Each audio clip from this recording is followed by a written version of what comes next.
Welcome to Behind the Campaign, the podcast where marketers pull back the curtain on some of their favorite marketing campaigns. I am joined today by someone who is one of my favorite people. Tammy Nelson is the founder and CEO of Conquering. Hello, Tammy.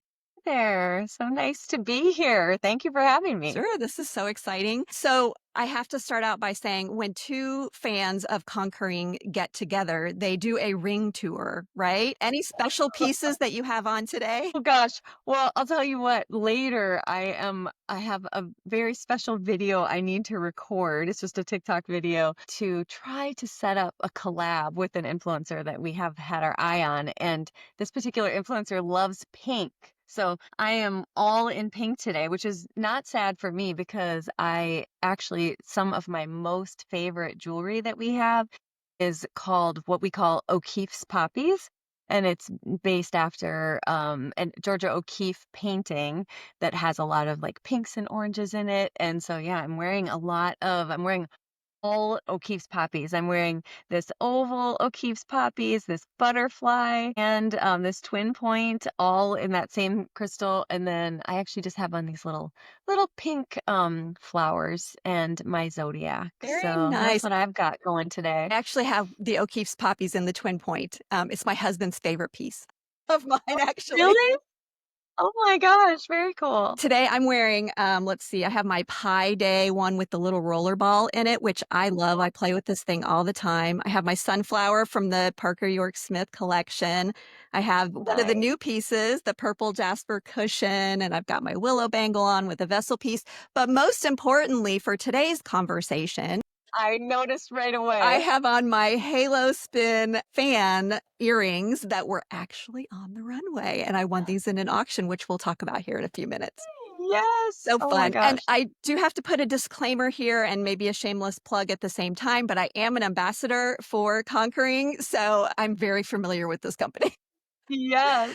Very So for good. people who are not familiar with Conquering, Yes. tell us a little bit about what you guys do. Awesome. Yeah. So we are a global jewelry brand. We like to call ourselves a lifestyle jewelry brand. I'm sure as we get into things, we'll maybe talk a little bit more about kind of what that means.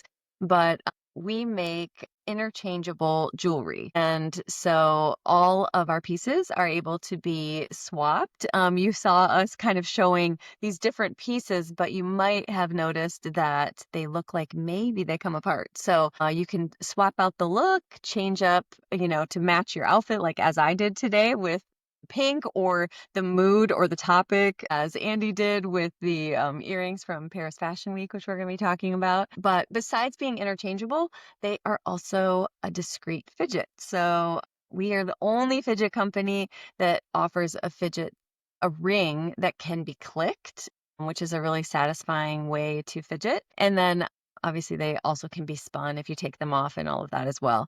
But what we're going to be talking about today, even a little bit more than that, is sort of how our brand has evolved to really be a true fashion brand, which is not totally where we started. We definitely started more focused on like the function of our jewelry. And as we have grown as a brand, we have continued to evolve. And that really took us most recently to the Paris Fashion Week stage, where we feel like we finally really like came into our own as a fashion brand. So that's a little bit about us. That's awesome, and there's so many things I love about your company. Obviously, female-founded, small business, although growing rapidly, but you have a high emphasis on inclusivity and your ring sizes. You have a very large range of ring sizes, and you have a lot of pieces that you have put together for different causes and things like that. So I just love all of it. Yeah, super important to Yep. us. So speaking of Paris Fashion Week, this was a first having fidget jewelry on the runway. So how did this actually come about? Because I've wanted to know for a long time. This is like my starting question because I'm like, how did this happen? How did this happen? Yes. Wow. Gosh. Honestly, how it happened, I'm going to show you something. It's right here on my shelf. I have this Wonder Woman journal that my daughter gave me when she was living out in LA. She had it embossed with my name, and it was very special to me because of course, it was for my daughter, and I love Wonder Woman. She was like my childhood hero. And I'm like, I can't just like use this for like regular paper. I have to like do something special in it. So I use it to write all my big ideas, all my goals, my dreams, my wishes. So it's like my dream book. And the very, very, very first thing I wrote when she gave it to me was Paris Fashion Week. And I felt like kind of what I was saying earlier, that as we really work to transition, obviously still keeping our roots as in the function of the jewelry, both to be kind of more sustainable from the perspective that you can interchange it and you don't just have to have a million pieces of jewelry. You can just swap out, the look of the jewelry. So partly because of that, and then of course because of some of the different communities we serve, people who are anxious or have ADHD, autism, various things where having a discreet fidget is really valuable. We wanted to keep all of that, obviously part of our company and part of who we are, but we really wanted to elevate into a true full fashion brand. And when I think like Wonder Woman, I think big, and I'm like, well, what could put us on the global stage of fashion? Well, that would be going to Paris Fashion Week. So I set this goal let me see when I set the goal. April 4th of last year. Oh, So wow, that was gosh, it was quick. almost exactly, it was very quick. So it was a goal that I set then, and I then just really kind of set out to find out like how does one get into Paris Fashion Week. So I learned everything I could about it, and basically what I found out is there are, big fashion houses you can imagine, like Dolce and Gabbana and Prada and Chanel, that have their own shows, but there are also groups that put on shows that have multiple brands. And so then I started kind of researching all of those and ultimately found a few that were open to like applications and you could submit to be included in their Paris Fashion Week shows. And so I applied to the first one that I felt like was a good fit and immediately got rejected. And I think I got the rejection because it was in Europe, of course. So like I got the rejection like in the middle of the night. It was probably like, I don't know, 2 in the morning. And I was like, absolutely not. We are not giving this up. And by 4 o'clock that morning, I think I already had found another one and submitted another application to another option. And then ultimately they came back. We didn't get an immediate acceptance. They came back kind of almost declining us again. It wasn't like the first one was a just flat out no. The second one kind of came back and said, well, we're not really sure about this fit. Have you ever done any kind of a runway show before? Have kind of asked a whole bunch of questions. And ultimately, we made our way in. That is Just awesome. kind of answering their questions and really trying to express sort of like the uniqueness of it and ultimately gained their vote and got our way onto the runway. So, yeah. Well, I was so excited as a customer and as an ambassador for the company about when I heard about Paris Fashion Week. But then when you introduced the actual kind of campaign around it and the styling around it, this idea of facets, as a marketer, I was like over the moon because I'm like, this is genius. That's what I'm like. She has to come on my Oh, podcast. you're so kind. The collection, you called it Facets. So it's built around this idea that there are different archetypes of people, and people aren't just one thing. And I relate to this so much because, as you and I were talking before we started recording, I do a lot of different Yeah. things. I'm not just one thing, and you're the same way. You have this business, you're also a marketer. And so that idea of facets, how did that come about? Like, what was the brainstorming like around that? Because I think it's just awesome. Yeah, it was kind of I say a long process. We didn't have a very long time because as I told you, we had the goal in April. We actually finally got accepted. It was Memorial Day weekend, so think of end of May, and we were on the runway at the beginning of October. So we really had a very short time, but in terms of bringing this concept to life, I do feel like we spent a fair amount of time kind of really just diving in and really trying to almost find our identity, I guess, in terms of how we wanted to show up as a fashion brand. Because as I mentioned, we were really a lot more focused on the functionality of our products until then. We had started to kind of find our way because 2 years ahead of that, so in 2023, fall of 2023, we got accepted into Milan Jewelry Week. And that Okay. was really our very first kind of step onto a global stage and kind of dipping into the fashion space. But that was a little bit more like almost like a gallery kind of setup where, we were kind of like on display. Like we didn't have an opportunity to really like tell a story or put on a show. So it was very much of a different experience, but we had kind of like learned kind of learned who we were a little bit when we did Milan. And then, but we really needed to refine it further to figure out like, how do we bring this to life on the runway and, with these full styles. And that was actually a big decision that we had to make too in terms of Paris, because as an accessory brand, we originally were slotted as an accessory brand. And what would have happened had we not shifted gears is we would have been placed onto another brand's clothing. So they would have paired our jewelry just onto some other brand, not that we even would get to choose. And ultimately, our pieces would walk down the runway on their looks. And we realized like that is not how we want to make our debut. Like when we thought about our goals for our participation and for this campaign, we're like, this is not going to do what we want to do. Like this is our introduction, like we've got to tell a story. And so we asked if we could upgrade our participation and present the full looks for all 8 of our looks, which was, of course, even like more to bite off and chew because we're not a apparel brand. So, and we don't have a team of stylists. Like this is not our core business. But it was super important to us to make, that appropriate debut with our brand. And so we really started diving into understanding like, okay, what really makes us special? What makes us unique? What do our customers most value in wearing our jewelry? And one of the most important things we felt was that it was a way to express different elements of yourself, different aspects of who you are. No, very, very few people are just one thing, especially today. I feel like, the shift has been made. It used to be there was like just this path, even you and I were talking about like how you Yeah. get married and shortly after you'd have kids and, kind of that trajectory maybe with a family. And then even with your career, it's like you would college and then started a company and, maybe Stay you're at with that that company company a long forever, which time. doesn't happen anymore. Yeah, exactly. And now people are, what they call multi-hyphenates, right? Mhm. And people are doing many things. And I know you mentioned both of us have talked about how we both do that.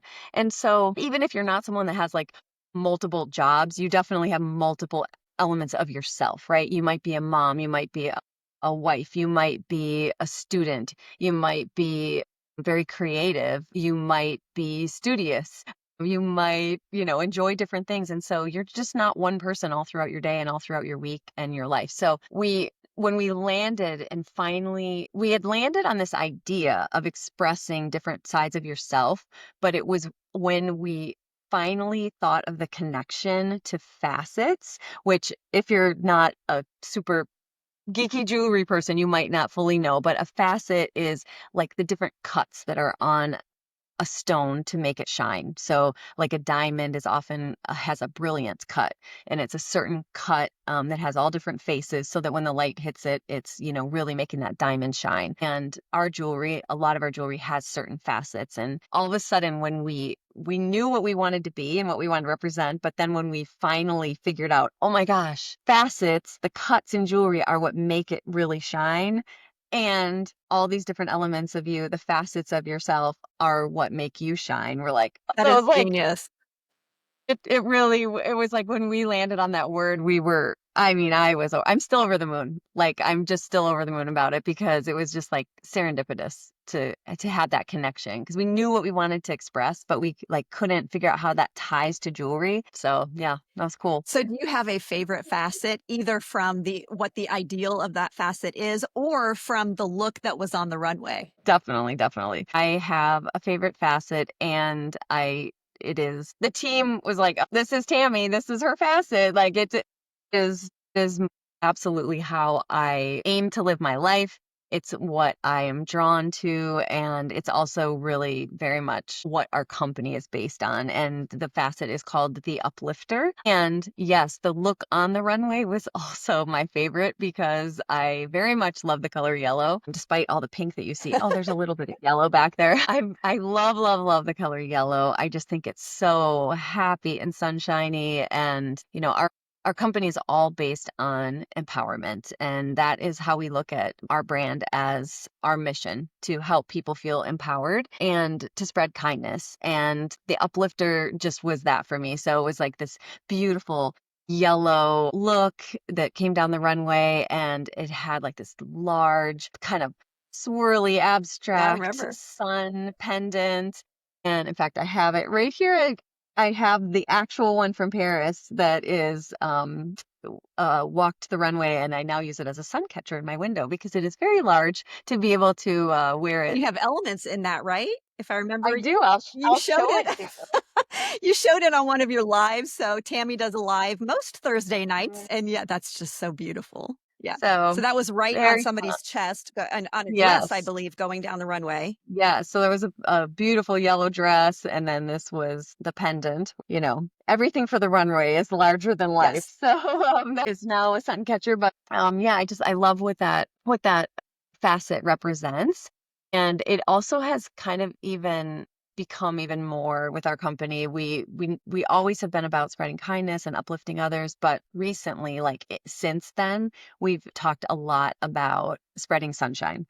And that's just like kind of our way of saying spreading kindness, uplifting others. And a lot of it kind of came from that look that was on the runway. So, yeah. Very cool. Now, you said you're not an apparel brand, but you were, as part of this, like, you had to come up with outfits, right? So how did you do that? You used a lot of your own internal team, and you're very much a family company, right? So your son Jake is a designer, and you've got Yep. your husband was at the pop-up shop that I met you at a couple of weeks ago taking pictures. You've got your whole family Yeah. involved. And your employees are very much your family too, from what I surmise. Yes. So you used a lot of your own talent, in-house talent, to do a lot of this. Talk a little bit about how these designs came to life. Yes, we did. Thank you for asking that question because I love talking about our team, and We love your team, by the way, because your team is awesome.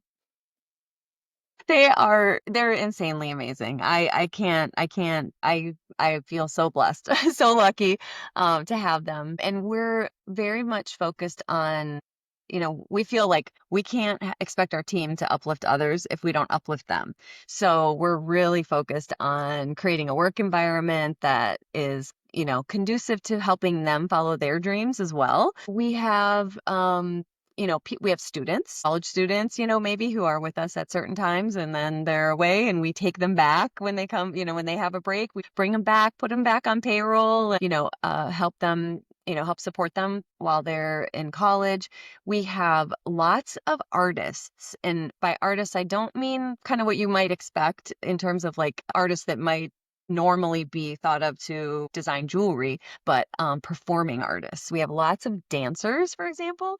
We have one dancer who choreographs for Disney. We have a dancer who's on tour in China right now. Another dancer who is about to go out on tour again. I'm not sure if I can say who she's going out with, so I'll tell you who she last was with. She was last a dancer with Olivia Rodrigo's Guts tour. Wow. And she's about to go out on another tour with a different artist.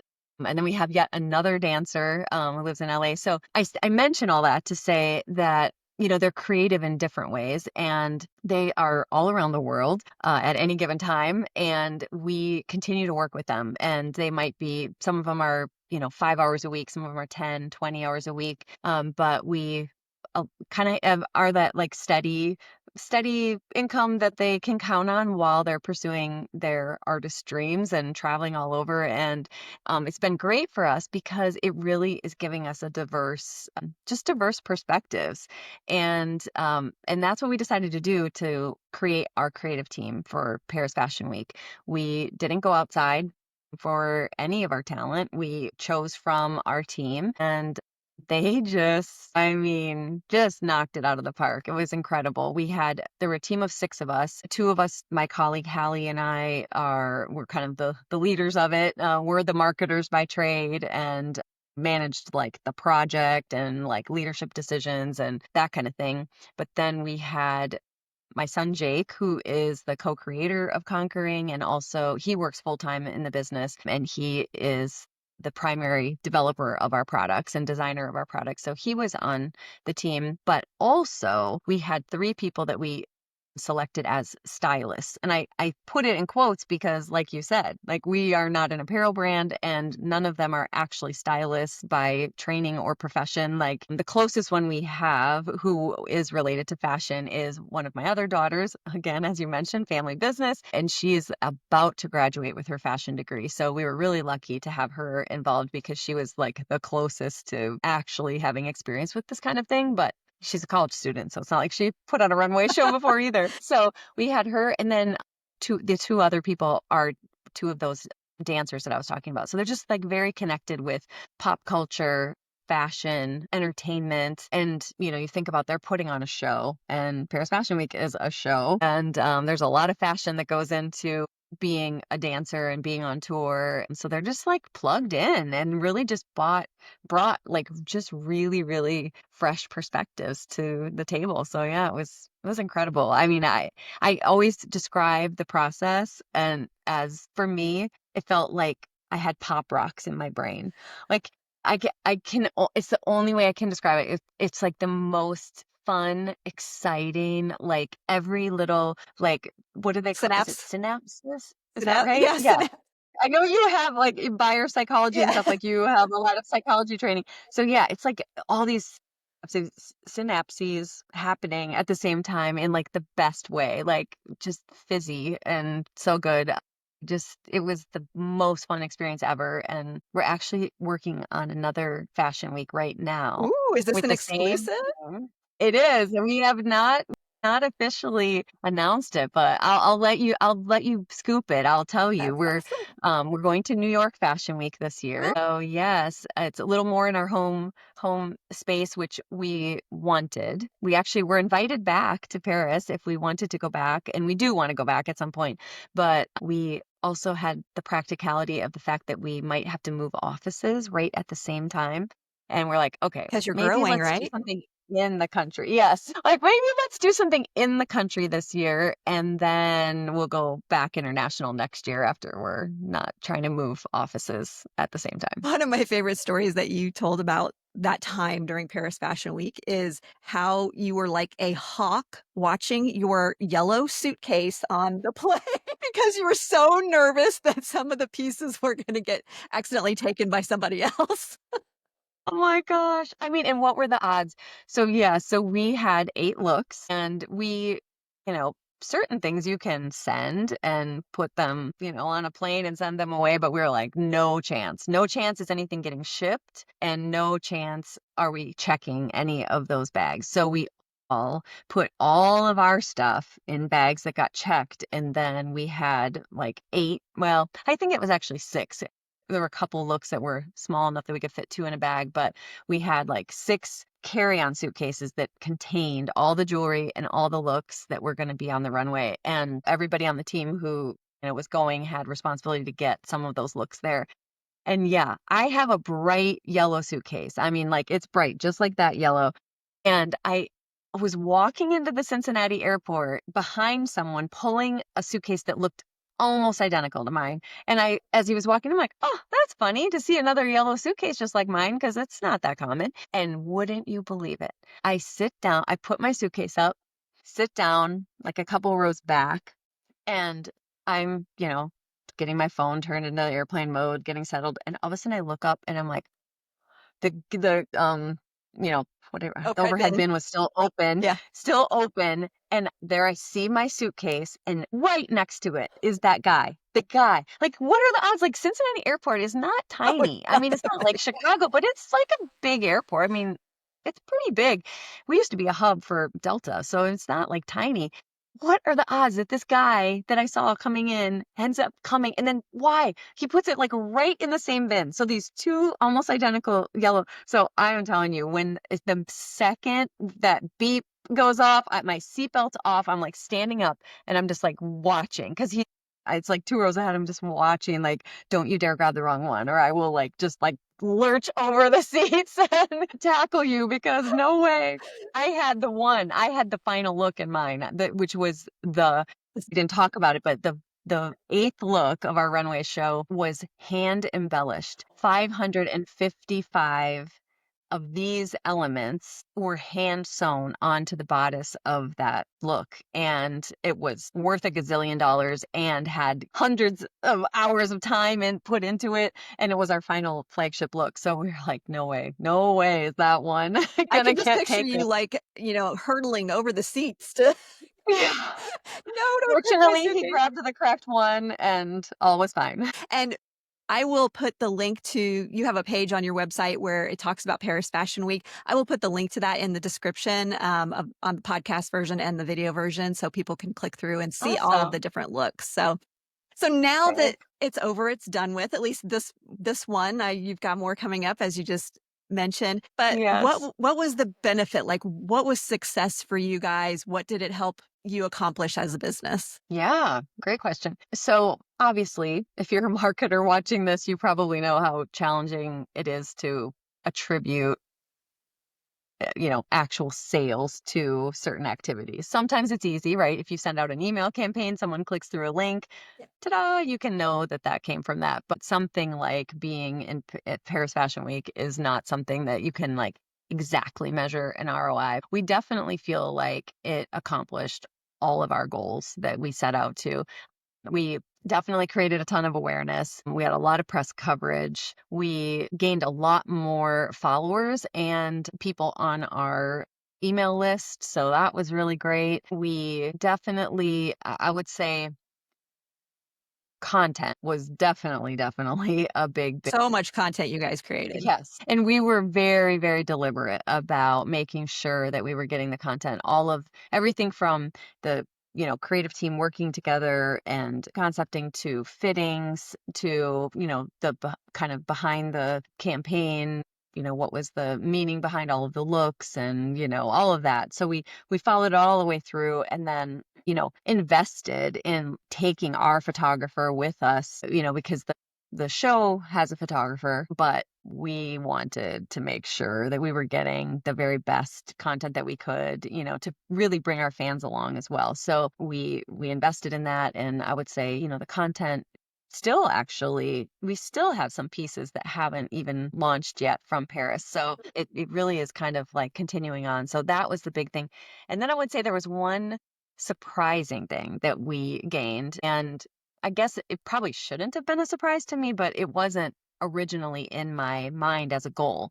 And now we're like, whoa, that actually might have been the biggest benefit of all. And it wasn't even one of our goals, which was how it pushed us as a company to expand our thinking and our creativity around the jewelry itself. So, from a product development standpoint, it increased our velocity of development, but also like massively expanded the breadth of what was possible in our jewelry. So yeah, it just wasn't a goal. I kind of feel as a CEO, I'm like, well, geez, why would you not have had that be a goal? But it wasn't. It wasn't what we were thinking about. I was thinking of it all as a marketing perspective and as a branding perspective and what I envisioned for the brand. And I just wasn't thinking about what it meant for the product itself. So that was like fun and really And valuable. you made your dream come true. Yes, I got to check it off in my book. I did. I and boy, I have a lot more goals in here. I can't wait. Oh, I to can't be a wait to see fly on the what's wall and next. sneak a peek at your book. That's so fun. So you have Conjuring has a very rabid community. I will say this in the best way possible. I don't know that, well, actually we do. I guess Conquer Crew is something you call your ambassadors, but I think people who are even not like official ambassadors, call themselves part of the Conquer Crew. And you have your Facebook group, it's very active. You have a very active, TikTok community, but maybe some of the folks aren't necessarily, Paris Fashion Week watchers. And I love the way that you pulled all of that into, like you said, the content that you put out to really bring everybody along with you along the process. Tell us how that came out, came to be a little bit, and what was the thinking around that? Yeah, definitely. Obviously, we didn't want the goal was to expand the audience, but not at the expense of alienating our current audience. Because, like you said, like we have a really, really loyal fan base, and we think of it as almost doing it for them, not doing it to get other followers. It's really to elevate it for them. And I see a lot of ambassadors and even just regular, customers who are like proud to say, you know, especially I feel like someone who uses it for the function, for them to be able to have something that's beautiful that was on the runway in Paris, and to be able to say that, it like kind of like normalizes it. And maybe more than normalizes it, it actually elevates it, which I think is really cool because, when I think back to our early days, some of our designs, they definitely were, elevated from other like fidget toys, but they were not super fashionable, And so I think, people that wore them were happy to have something kind of discreet, something they could wear that was always there, but it wasn't something they were like super proud of. And now I feel like, and so that was super important to us. It wasn't just about, finding new people to follow our brand, but like, how do we take everyone who's already a follower of the brand and like give them like a taste of, being in Paris, and then have something they can feel proud of as well. So that was just really important to us. And so how do we bring them along? Obviously, a lot of it through the content and like giving them like the backstory, telling them the trials and tribulations, like, helping see the failures that we had along the way, and then the successes, and giving them the behind the scenes of, what we were creating and all of that. And then there was, I don't know if you're gonna ask me about the turtle, but there was like a fun little, like symbolic way, I guess, that we also brought our fans along with us to the runway, which was, there was this, I actually have some right here. This kind of was really truly kind of a failed prototype, but it's just like a little snap that goes over the top of an element like this that turns it into a turtle. And we loved it and we made it. And then we kind of realized like, this is not really that practical. Like, it's kind of cute, but it's not really very practical. It's not that comfortable. And so we abandoned it. And our fans did not have it. They were like, They wanted the absolutely turtle. not. Every live, every comment, people were like, "I want the turtle. When are you gonna release Oh the my gosh. turtle?" I'd be on live and like people would just be like spamming me with turtle emojis, like, bring us the turtle, bring us the turtle. And so we finally did sell the turtle, only really to our super fans, people who really understood like, hey, this is like the prototype. This is not going to be like your most comfortable wear all day kind of piece of jewelry, but it was like more about the lore of it. It's about like the community and like it's like an inside joke Yeah. kind of. So yeah, we really kind of ended up using this like as a little bit of a symbol of bringing the community with us. So it became part of the campaign. We gave every one of our team that was headed to Paris a little, gave them one of these turtle clip-ons and a whole bunch of these oval elements so they could like swap out the look, and kind of, they would get little, they'd be wearing it and get pictures with their coffee out by the Eiffel Tower, and wherever they were on the boat tour or whatever. And so we had this turtle kind of like going all around Paris, and we kind of included that in our content. And then also we made sort of a decision that even though this isn't probably a Paris Fashion Week worthy piece, because like I said, it's, maybe not the most fashionable thing we've ever created, or like it's going on the runway. We're taking our fans on the runway with us. So we took one of these that had come all the way from the US to Paris, and we clipped it on one of the looks. One of the looks, it was the Creator was the name of that facet, and she had kind of a bag that had all like bag charms and kind of a maximalist look, and we're clipping her on, and so we attached that turtle onto that look, and it went onto the runway. So we kind of felt like that was like a little way that we took our fans really truly like in a little bit of a physical way with us on the journey. And you auctioned off a lot of the pieces, like the earrings I'm wearing today. I We actually did. won this through kind of an auction, online auction that you guys had. So some of Yeah. the pieces, obviously some of them your team got to keep for themselves, the ones that they Mhm. wanted, but then the other pieces you auctioned off as kind of almost a piece of history, if you want to call it that. Like this was actually on the Yes. Paris Fashion Week runway. How did that decision come about? Yeah, well, we needed to obviously make, more than one of something, like this sun as an example. Obviously very expensive to make this, and we knew we were never going to sell it commercially, but we knew that we wanted it for the runway. So we made, I don't know, 5 or 10 of them, I can't remember exactly. Um and we're like, well, what will we do with these? Like, we don't want to just like keep them for ourselves or like have them in some drawer. It'd be more fun for some of our fans to be able to, have the opportunity to have some of these pieces that were there. And like you said, a little piece of history. So yeah, it was just like a fun way to, again, just kind of like bring the community in. And we also did one other thing. We had there was a particular element. It was I'm not wearing any of that shape, but it's like a quatrefoil Oh element, yeah, so I kind of love like a that one. clover shape. Hmm.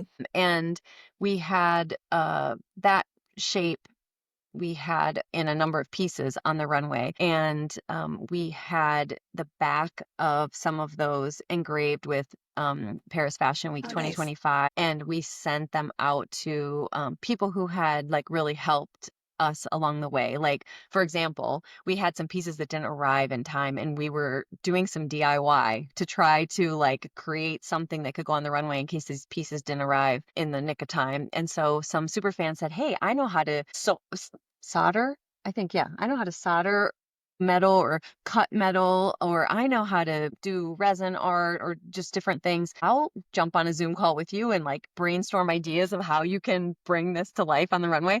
So some people like that jumped in to help, a whole bunch of other little ways that people helped. And then we also had a call, like a Zoom call prior to going. I don't know, were you on I was that not on that Zoom call? call, no. Okay. So we opened up the opportunity. We only could take 100 people on the Zoom call, but we opened up the opportunity to kind of get a preview. Mhm. So it's kind of like a sneak peek. We had 100 customers join us on that, and so they gave us a few like, some feedback and ideas, and so again, we sent them also one of these elements that, had been that style of element had been on the runway, and then we had those engraved again Nice. so they could kind of have a little piece of history as Yeah, well. So yeah, very cool. all part of the campaign, I guess. Yeah, for sure. I say campaign because we're talking about campaign, but for us, it's really more about like community. How do we serve the community and make sure that they feel a part of who we're becoming as a Yeah, brand, and then of course, I guess it essentially is part of the campaign when you step back and look at yeah. like all of the pieces together. And as a marketer myself and as someone who teaches marketing, building community and building loyal customers, fans is such a big deal. And I think that's one of the reasons for conquering success is that you do include the community. You do have awesome customer service. You do, and I mean, like you literally yourself, the CEO of the company, post in our community and answer questions in the community. And so I think it helps people feel that relationship to conquering and feel like they're a part of the family, right? Yeah. So now that this is over and you're doing it again, is there anything you're doing different? Any lessons learned from Paris Fashion Week? Yes. Yes. We definitely learned a lot. I will say, for the most part, we're wildly happy with how Paris went. But one thing that we realized is in the fashion world, I guess the fashion world is not as organized as we are, let's say. So there were a lot of things that we were very meticulous about and put a lot of energy into in terms of like the show itself and how we expected things to go like backstage with the models and just that whole scenario. And when all was said and done, it was just chaos, like just complete crazy chaos backstage. I can't even express to you. Like the music is going, and when the music is on, that means there are people going on the runway, right? And so there were multiple shows in the day, and then multiple brands in each show. And there's like just these small gaps between shows. And so it's like brands like going out, hauling all their stuff, like going out as the other brands are coming in, and the models are just like swapping out and changing. And I would have such I mean, it was just, anxiety. I'd be clicking oh, away at my rings. it was crazy. And we were like meticulous. Like I just can't even express to you how organized we were. And I would like to say, "Oh, we just wanna make it be more organized next time," but what we actually realized is, "Oh, we wasted all that effort. It's just not gonna go that way." So, a little bit is us kind of stepping back our approach and realizing this just isn't how it's gonna go. So, even though we would like it to be super organized, don't over-index and spend so much time on it. It's just gonna be a little more like go with the flow, and we just have to be ready for, like, a little bit faster paced, a little chaos. It's just like reality. So that's one thing.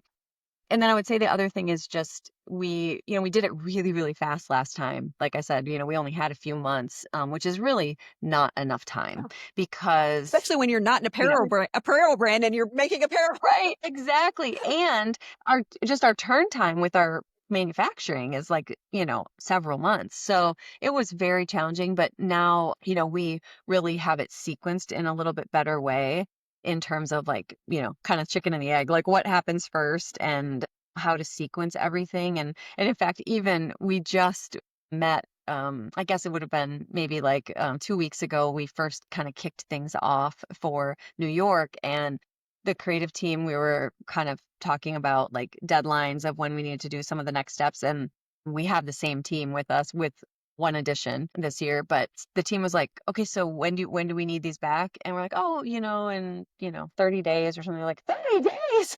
Like, really? Like last time we needed them like 3 days next. And so I think we're all kind of getting a little surprised in a good way of like, okay, we kind of know what we're doing now in the right order of things. And we of course started way earlier, and like we started planning before we even got accepted. Now we have fully accepted, we've signed our contract and everything, but we had started some of the work on our show already like 2 months ago. Just hoping, expecting, I guess, expecting that if it was in here, it was gonna happen. So we're like, "We're going to New If York, you can so dream let's it, you get can going do on it." it. Exactly, exactly.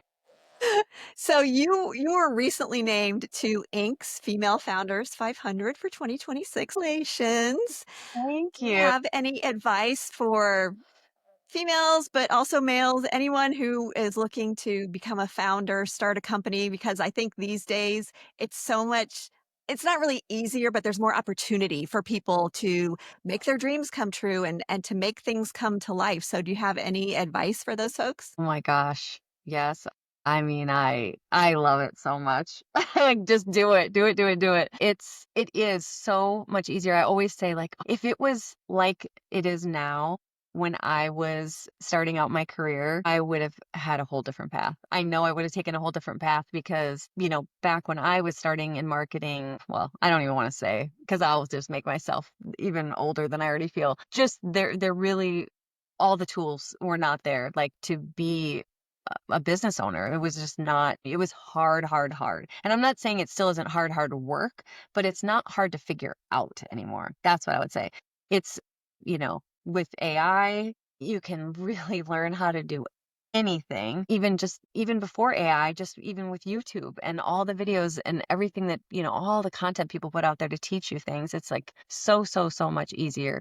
And everything is just democratized now, right? Like, I think of us starting out on TikTok as a brand, and there would be no way even 5, 10 years ago. Well, it was 5 years ago now, so 10 years ago there would have really been no way to get quick um awareness about a new product and a new brand unless you had huge advertising budgets, because that would really be the only way to get a message out to like a big, big, big audience would be, through advertising, paid advertising. And now it's just, You could start a podcast. You can go on any social media channel. You can, you know, I mean, just you can network with anyone. It's just that everything is open. Yeah. And I think also as things have opened up, I feel like people are very collaborative and like want to share. Like, I Mhm. mean, look at you. Like you are, in so many ways, you're a teacher, you do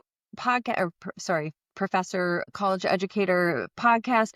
You wrote a book. You're sharing your knowledge with others like freely. Yeah. And, I think there was a time where people were more guarded with that, probably because it wasn't readily available. And they're like, well, I went through all this work to figure this out. I'm not going to like spill the beans and share my secret sauce here. But now I just feel like people are just so excited to help and have ideas, make connections. And so I just feel like just go for it. If you have a great idea, you say just like absolutely go for it. Just dive in and like truly believe that anything is possible. Like that is the core of just my mission in life is for people to feel like anything is possible because I was so lucky. My mom instilled that in me and I did never even realized it. I thought that was just totally normal until I was a pretty old adult when I realized, oh, everyone doesn't think that. And it was like a shock to me. I'm like, what do you mean? What do you mean you don't think you could figure out how to do that or that you couldn't do that? Of course you could. You could do anything, Like I just really, really, really believe that. Yeah. And I wish for people to believe that in themselves. And I think sometimes you just see also like a lot of barriers and things in your way. And my advice to that is just like, well, just knock down one and then you'll knock down another one and another one and another one. Like you don't have to solve 50 things at once. You just have to make progress. You only have to solve one. Yeah. And then once you solve one, you'll have like a little more confidence to like solve the next one and a little more confidence to solve the next one and the next. And pretty soon all of a sudden you're like, I figured all that out. Yeah. Okay, on to the next thing.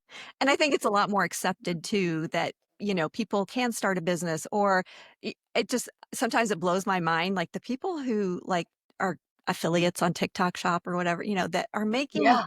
bank like doing this stuff. Uh-huh. This wasn't and other people are like that's not a job and I'm like they're making a lot of money. It's a job. And they're doing a lot of work too. It's not like it's just free money. They're doing a lot of work. And so I think there's a Yeah. lot more acceptance of alternative careers and ways of making money. And I think people are a lot more focused on small business and supporting Yes. small businesses. So that really helps, I think. So yeah, that's definitely I things have agree. changed.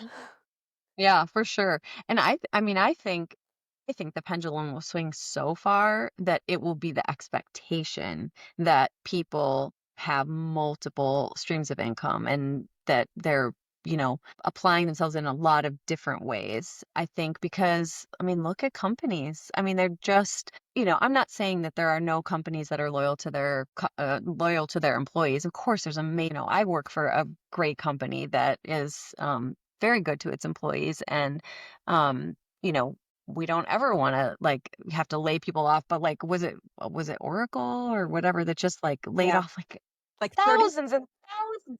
You're like, "What?" I mean, oh my gosh, and, you see it all along, and I understand it too as a business owner. I mean, like, if all of a sudden something drastic happened, like, I would have to if there was no money coming in, I, might have to make changes, but the point is, like, take more into your own hands, find more, multiple things you enjoy doing that you can be good at doing. And I do think, like, I'm excited for my kids, like, especially my daughter Via, who's graduating in like 2 weeks from today, actually.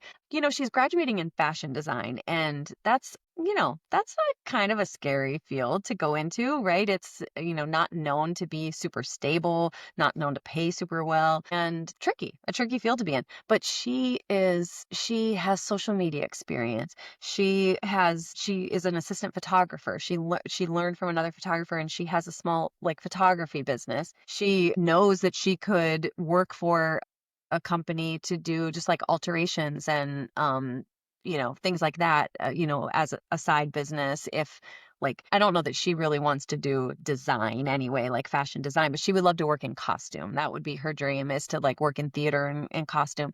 And so maybe she'll probably get to do that. And that's really great. But probably if you're working in costume, it's probably an on again, off again thing, like a lot of our dancers, right? Mhm. Because you're tied to a show, and the show goes on for 8 months, 9 months, and then all of a sudden you're between shows. So like, for her, I'm excited because she likes to do lots of things, and she's learned and has experience doing lots of different things. And she did a ton for us as one of our interns, and just has like a broad skill set. I just think that is going to be the way of the world. Yeah. It's going to keep shifting that way, I think, because companies, like, it used to be, the feeling that companies would take care of you, and like they owed it to you, and they were loyal to you and you were loyal to them, and it was just like this marriage with you and your company forever. And it's just like, it's not been that for a long time, but I think it's even shifting more and more and more away from that. So I And think it's I think the fun. thread in everything that you said is do what you love because like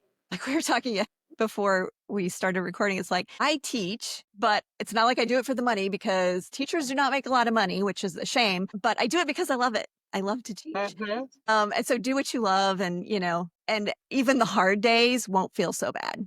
Because there's always hard days. It Abs- doesn't matter if you're doing what you love or not. Things come up. But yeah, I think that's I know a good people lesson. ask me a lot, like, how do you do it? How do you do it? How do you have a full-time job and like run this business and have a family and everything? And like, for me, I love conquering so much. Like, I love this business. I love our mission. I love our employees. I love our customers. I love the product. I love everything about it, that it doesn't matter if it's 4 in the morning and I'm still working from. We know you don't sleep, Tammy. We know. But it's like, I always joke, like, when I close, and I get a lot of satisfaction out of my work as well. My team is amazing. We do important work. I work in insurance, marketing, and, insurance plays a really important part in society too. So I get a lot of value out of that as well. But like, I'll tell you what, when I like close that laptop, it doesn't matter. It could be 6, 7, 8 o'clock at night. I've just like put in a whole, but when I might have worked a, 10, 11 hour day doing that. But when I like close that laptop and I open my other laptop, I'm not a video game player, but what I feel like is like when you get the new lives, like you get the 3 new lives, that's how I feel. Like, to me, it's like just like a brand new day. I'm Yeah. like, okay, let's talk about crystals. Let's jump on TikTok or Facebook, and let's design some new products. Like, it's just a whole new day. And it's like what you said. Like, if you love it, it doesn't matter if it's hard work, because if you love it, then great. You're working hard at something you love. Like, okay, it's fun. I have so many more questions I can ask, but we've gone an hour now, so I know you have a lot of work to do as we've been discussing. But I appreciate you coming on. I know these conquering super fans are going to enjoy hearing all of the behind the scenes, even though we've seen a lot of it. And there's so much Yeah. more to this campaign. We didn't even talk about the patches that you guys had created or any of these other, there was just so much around it, but they will enjoy hearing some more of the behind the scenes than what we've already gotten. So I appreciate that. Yes. And I hope you have a great rest of your day. Thank you so much. Thank you for having me. This has been so fun. It's so fun to talk to someone who knows our business, and then also someone who loves marketing as much as I do. What a blast. Thanks for having me. Yep, that is for sure. So, okay, thanks. You bet.